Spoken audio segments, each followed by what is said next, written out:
Welcome to my channel astrology blessings and guidance. पिछली video में हमने प्रतिबंधक योग के बारे में जाना कि वो योग क्या होता है और वो किस प्रकार से शादी में रुकावट लाता है। हमने 4 योगों की चर्चा की थी।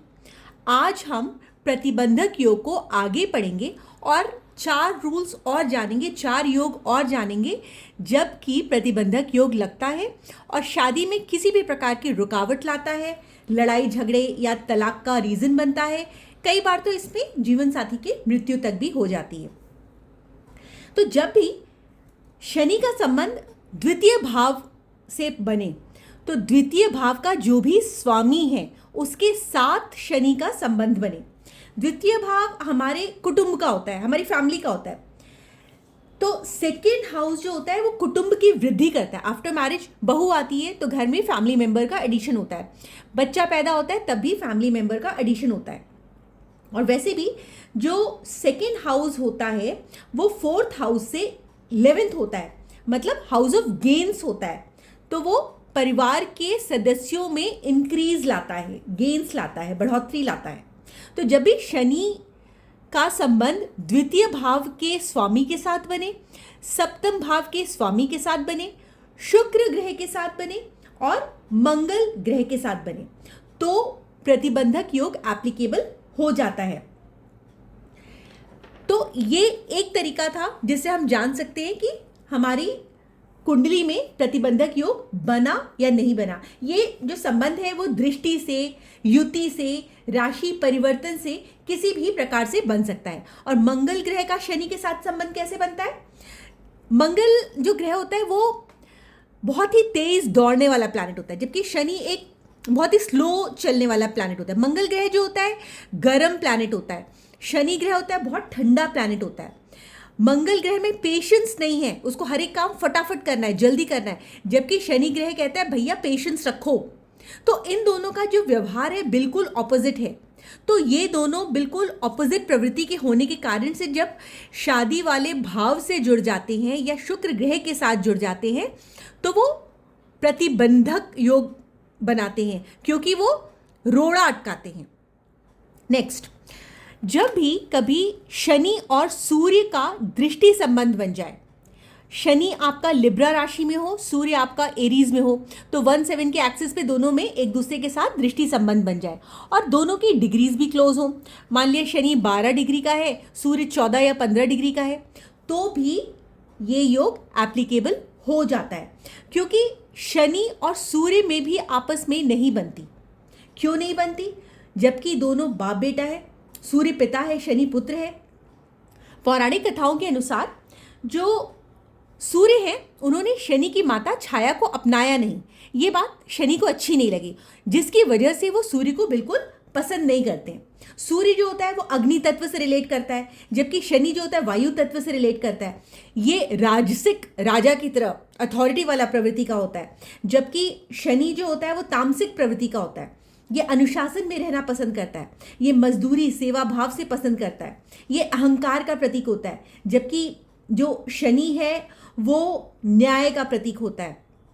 तो जब भी इन दोनों में क्लोज कंजंक्शन बन जाए तो दोनों की प्रवृत्ति अगेन ऑपोजिट है, तो दोनों में आपस में नहीं जमती और इस वजह से प्रतिबंधक योग एप्लीकेबल हो जाता है जब भी कभी ये मैरिज वाले भाव से रिलेट कर जाए। इसके अलावा जो सूर्य है वो मेष राशि में उच्च का होता है, जबकि शनि जो होता है वो लिब्रा राशि में उच्च का होता है।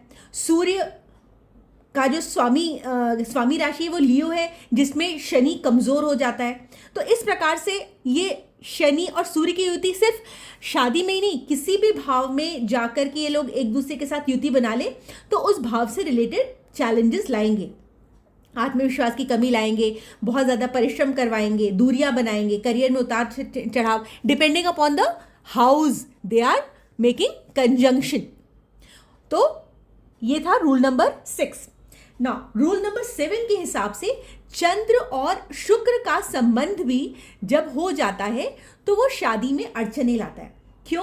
क्योंकि जो चंद्रमा होता है वो हमारे मन का कारक होता है और जो शुक्र होता है वो हमारे विवाह का कारक होता है। ये ब्यूटी का, लग्जरी का कारक होता है। चंद्रमा कैश का कारक होता है। जब पैसे को खर्च किया जाता है तब हमारे पास लग्जरीज आती हैं। जब ये रहेगा तो ये नहीं रहेगा, जब ये रहेगा तो ये नहीं रहेगा। पैसा खत्म हो जाएगा, लग्जरी आ जाएगी, लग्जरी आ जाएगी तो पैसा खत्म हो जाएगा। वैसे भी चंद्रमा को कहा जाता है ये माता का कारक होता है, शुक्र को बहू का कारक होता है। तो माँ और बहू के बीच में सामंजस्य बिठाने में बेटे को बहुत संघर्ष का सामना करना पड़ता है। और वैसे भी जब आप शादी का रिश्ता ढूंढने जाते हो और आपके चार्ट में ये वाली युति है तो आप अपना लाइफ पार्टनर बहुत एक्स्ट्राऑर्डिनरी ढूंढते हो, आप उसमें हर गुण ढूंढते हो। आप चाहते हो वो मेरी माँ की, जैसे मेरी माँ मेरी केयर करती है वैसे वो भी मेरा पार्टनर भी बहुत केयर करे। वो बिल्कुल तैयार व्यार होके सुख समृद्धि के साथ, धन वैभव के साथ मेरे घर में एंटर करे। वो खूब दहेज भी लेकर के आए, खूब पैसा रुपये भी कमाए, खूब सुंदर भी दिखे, हमेशा अट्रैक्टिव तरीके से तैयार होकर के रहे, मेरी सेवा भी करे, मुझे प्यार से भी बात करे, बिल्कुल नखरे वखरे ना कहे। तो जो एक्सपेक्टेशन हो जाती है वो नेटिव की बहुत ज़्यादा हो जाती है जब चंद्र और शुक्र का संबंध हो जाता है। तो बिफोर मैरिज भी वो अपने पार्टनर में बहुत ज़्यादा एक्स्ट्राऑर्डिनरी कुछ ढूंढता है और आफ्टर मैरिज भी इस तरह के चैलेंजेस उस बंदे को फेस करने पड़ते हैं।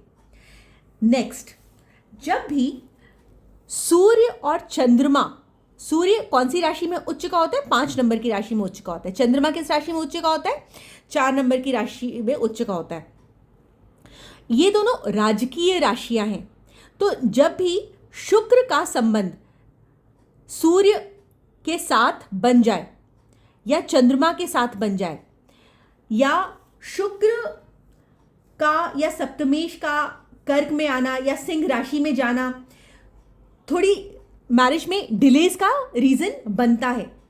सप्तम भाव और उसका स्वामी और सेकंड भाव और उसका स्वामी जब भी किसी रेट्रोग्रेड प्लैनेट के इन्फ्लुएंस में आ जाता है तब भी प्रतिबंधक योग एप्लीकेबल हो जाता है। तो ये थे कुछ रीजंस, कुछ योग जो आपकी कुंडली में यदि हैं तो वो मैरिज में डिलेज का कारण बनते हैं या ऑब्स्टिकल्स का कारण बनते हैं। समय रहते यदि हम इनका इलाज कर लेते हैं, इनकी रेमेडीज, इनके उपाय कर लेते हैं ग्रह मंत्र दान आदि के द्वारा या फिर अपने कर्मों को अलाइन करके, तो ये योग हमारे को हमारी लाइफ में बहुत ही कम अड़चन देते हैं। आगे आने वाली वीडियो में मैं 4 रूल्स और बताऊंगी आपको जो प्रतिबंधक योग के अंडर आते हैं। यदि आपको मेरी ये वीडियो पसंद आई हो तो please like share and subscribe ज़रूर करिएगा। And for consultation please call on my number 8318307747। Thank you so much for watching.